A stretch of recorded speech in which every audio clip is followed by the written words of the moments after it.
नम आंखों से कांता प्रसाद जी ने अपनी बेटी मधु को विदा कर दिया। आज फिर एक पिता समाज की परंपराओं के आगे हार गया।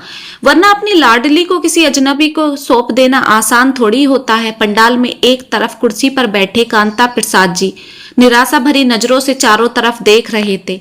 सुनो जी, आपको 2 रातें हो गई जागते जागते, जाकर अंदर कुछ देर आराम कर लीजिए, कांता प्रसाद जी की पत्नी महिमा जी ने बोला। अरे सुन महिमा, मधु कब वापस आएगी? अरे भाई हद हो गई, अभी तो आपकी लाडली अपनी ससुराल पहुंची भी नहीं होगी। कल आएगी पग फेरे के लिए। कल किस समय आएगी? आज आएगी दोपहर तक। इतने उतावले हो रहे हो तो साथ ही चले जाते अपनी लाडली के। पलंग पर लेटे लेटे कांता प्रसाद जी सोने की कोशिश कर रहे थे, मगर नींद उनकी आंखों से कोसों दूर थी।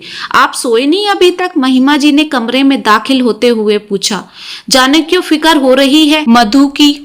काहे की फिक्र? जानकी काकी का बेटा मिला था रात शादी में, बड़ा परेशान लग रहा था।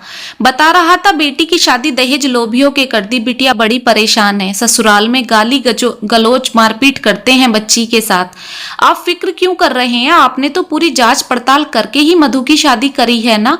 फिर सब लोग एक से थोड़ी होते हैं।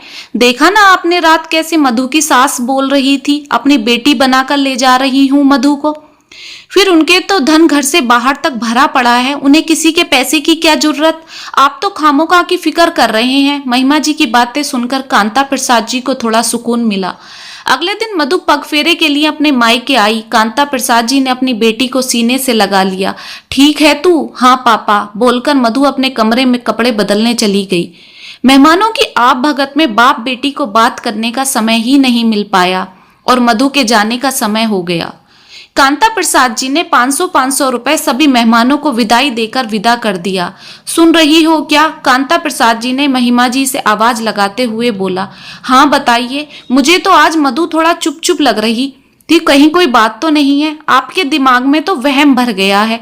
शादी में कितनी रस्में होती हैं, बच्चे थक जाते हैं। सो जाइए चुपचाप, मुझे तो नींद आ रही है, कहकर महिमा जी करबट लेकर सो गईं। अगले दिन कांता प्रसाद जी अपनी बेटी मधु को फोन करना चाहते थे, मगर महिमा जी ने रोक लिया। नई नई रिश्तेदारी है, ऐसे फोन करना सही नहीं लगता। मैंने मधु को बोल दिया जब भी टाइम लगे कॉल कर लेना। कांता प्रसाद जी सारा दिन अपनी बेटी की कॉल का इंतजार करते रहे, मगर मधु की कॉल नहीं आई। अगले दिन कांता प्रसाद जी ने खुद ही अपनी बेटी मधु को कॉल लगा दी। हेलो पापा, ठीक है तू? हाँ जी पापा। बाकी ससुराल में भी सब ठीक हैं? हाँ जी पापा। कोई कुछ बोल तो नहीं रहा था शादी को लेकर? नहीं तो पापा।